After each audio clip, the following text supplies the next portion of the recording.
Hi praise lord. దేవుని పరిశుద్ధ నామానికి స్తోత్రం కలుగును గాక.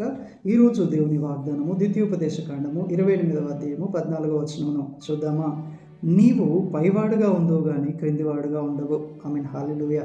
చూడండి, మన జీవితంలో మనం హెచ్చించబడాలన్నా, దీవించబడాలన్నా, ఆశీర్వదించబడాలన్నా, ఘనపరచబడాలన్నా, మనము తలగా ఉండాలన్నా, మనము పైవారుగా ఉండాలన్నా, మనము ఈ లోకంలో వ్యర్థమైన దాన్ని దేనిని అనుసరింపక దేవుని యందు భయభక్తులు కలిగి ఆయన ఆజ్ఞలను అనుసరించాలి.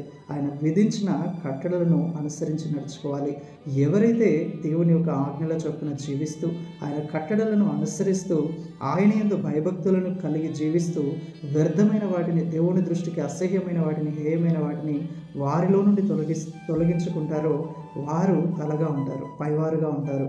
ఇశ్రాయేలీలను మనం చూసినట్లయితే వారు దేవుణ్ణి పూర్ణ హృదయంతో వెతికినప్పుడు వారు విజయమును చూశారు, తలగా ఉన్నారు, సమృద్ధిలో ఉన్నారు, ఆశీర్వాదకరంగా ఉన్నారు, హెచ్చింపులో ఉన్నారు. కానీ ఎప్పుడైతే వారు దేవుణ్ణి విడిచి అన్యదేవతలను ఆరాధించారో, వ్యర్థమైన వాటిని సేవించారో, దేవునికి విరోధముగా అన్యాయమును చేస్తూ అక్రమమును చేస్తూ బ్రతికారో వారి జీవితంలో ఎంతో నష్టపోయిన వారుగా ఉన్నారు. కాబట్టి ప్రియమైన వారులారా, మనము వర్ధిల్లాలంటే మన జీవితంలో మనము దైవికమైన భయము కలిగి ఆయన ఆజ్ఞలను అనుసరించి ఆయన కట్టడలలో మనము జీవించినప్పుడు దేవుడు మనల్ని తలగా ఉంచుతాడు.